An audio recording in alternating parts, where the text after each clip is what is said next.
एक बार एक शेर था। वो एक शक्तिशाली जानवर होने के कारण जंगल का राजा था। वो एक दिन में कई जानवरों का शिकार करके खा जाता था। जंगल के अन्य सभी जानवर उससे डरते थे। वे अपने आप को जल्द ही समाप्त किए जाने के बारे में भी चिंतित थे, क्योंकि शेर व्यापक दर पर जानवरों को मार रहा था। वे सभी एक साथ मिल जाते हैं और बाघ से जानवरों का शिकार बंद करने की गुहार लगाने की योजना बनाते हैं, और वे खुद उसे रोजाना एक जानवर उपलब्ध कराएंगे। उन्होंने हिम्मत जुटाकर बाघ के पास जाकर अपना विचार उसके सामने रखा। बाघ उस विचार के लिए सहमत हो गया। वे प्रतिदिन एक जानवर को उसके भोजन के लिए बाघ के पास भेजने लगे। एक दिन बाघ के खाने की बारी खरगोश की थी, लेकिन वह खरगोश बहुत चालाक था और वह बाघ का भोजन नहीं बनना चाहता था।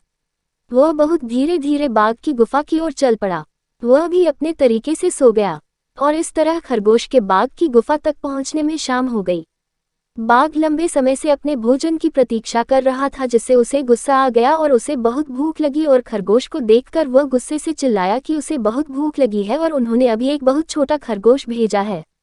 खरगोश ने कहा, महामहिम, उन्होंने वास्तव में मेरे सहित हमें 6 भेजे, लेकिन हमारे रास्ते में एक बाघ आया और खुद को जंगल का राजा होने का दावा किया।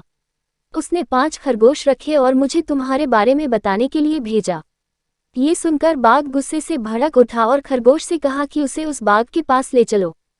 खरगोश उसे कुएं के पास ले गया और कहा कि बाघ उसके अंदर है। बाघ ने कुएं में देखा और उसने अपनी परछाई को दूसरा बाघ समझा और उस पर गरज कर कुएं में अपना प्रतिबिंब देखा, जो भी दहाड़ता था।